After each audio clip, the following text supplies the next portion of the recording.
তাহলে আপনাদের সবাইকে স্বাগতম। আমি এখন ব্রাউন কক মুরগির ঠুট শেখা কাজ করতেছি। কিভাবে ঠুট শেখতে হয় এই বিষয়টা আপনাদেরকে দেখিয়ে দিব। দাদা এই ফুড শেখার উপকারিতা একটু যদি বলতেন আমাদের, আসলে এই ব্রাউন কোয়ারে কেন ফুড তারতে শেখা হয় এটা একটু যদি বলতেন আমাদের দর্শকদের উদ্দেশ্যে একটু কিছু বলেন, যারা খামারি, যাতে তাদের উপকারে আছে আর কি। অবশ্যই বলবো। আসলে ঠুট শেখাটা 14 দিনের দিন ঠুট শেখতে হয়। আর ঠুট কেন শেখতে হবে খামারিদেরকে বলবো, এটা ঠুট শেখলে মুরগি মূলত খাবার বেশি খাবে, ওয়েট ওজন আসবে, এবং অনেক সময় দেখা যায় ব্রাউন কক মুরগি টুকরা টুকরি করে, যার ধরুন ঠুট থাকলে বলে মুরগি আর টুকরা টুকরি করবে না।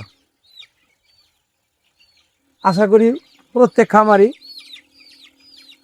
সঠিক সময় মতো মুরগির ঠুট শেখা এবং ভ্যাকসিনের কাজগুলি সময় মতো করবে। ধন্যবাদ সবাই। দর্শক, আমরা আপনাদের ফুড যে শেখার মেশিনটা আপনাদের আমরা দেখাবো সরাসরি আজকে আমাদের লাইভে। দর্শক দেখতে পাচ্ছেন, এটা হচ্ছে আমাদের ফুড শেখা মেশিন, এবং কীভাবে মুরগির ফুড শেখ দিচ্ছেন আমাদের দিলীপ কুমার দা দেখিয়ে দিচ্ছেন। ধন্যবাদ সকলকে, আমাদের সঙ্গে থাকুন।